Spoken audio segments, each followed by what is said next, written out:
Awa ninyo guys, oh. So tanawa gikan diha alas 4 sa kadlawon, napuno na daw, naabot na daw tubig dito sa may akasya, nangahurot na naanto na dito sa tumoy.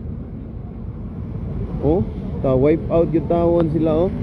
Kaning mga balaya. Sus, bayita. Tanawa ninyo. Sus, doon nga tawon ninyo. Grabe ka. Sug sa baha, uy. Sus. Oh, naabot pa dito ang baha, oh. Sus, nangahurot ang balay, oh. Katong balay dito sa tumoy, oh. Tanawa, oh. Makita ninyo sa mga viewers na to. Oh, hantod pa na dito sa tumoy. Oh, nahurot, na wipe out. Oh, sus ka, grabe. So hopefully sa hangin, pero ang baha mo'y ni kunis-kunis sa ilang mga panimalay. Oh, nang liki na wag yun ay tabunan yun tanan. Hopefully nga wala ratay nang kuan ani. Sus, krabiha day diri, oh. Talisay niya padong ni Cebu City South Medical Center nya LTO right. Grabe ay. Alas 4 pa daw sa kadlawon ang tubig na daw diri dapita kanang nga diha. Kanang nay akasya da. Munang nahurot yun sila og nabanlas yun ba.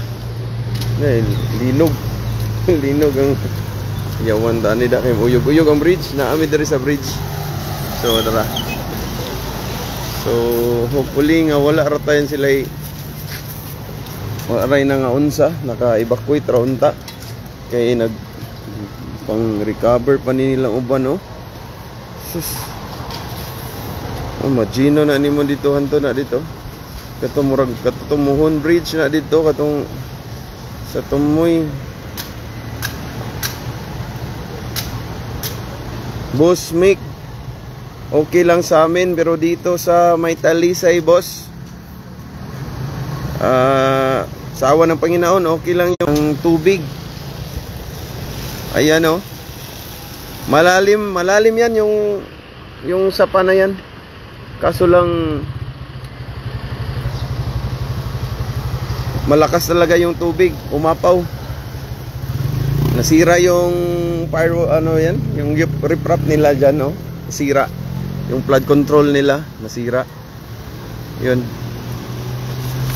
Ganyan kalakas.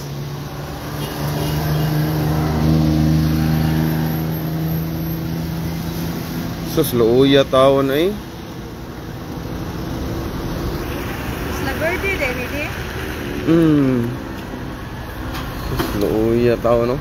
So, dara, natakilid ha, natakilid sa bridge. Kay ganina, dito man ta sa kilid sa Mananga. Karon lahi na sa Talisay ka pa ni. Kaning tubig, gikan pa ni dito sa bukid. Nya, nagsigi paghapog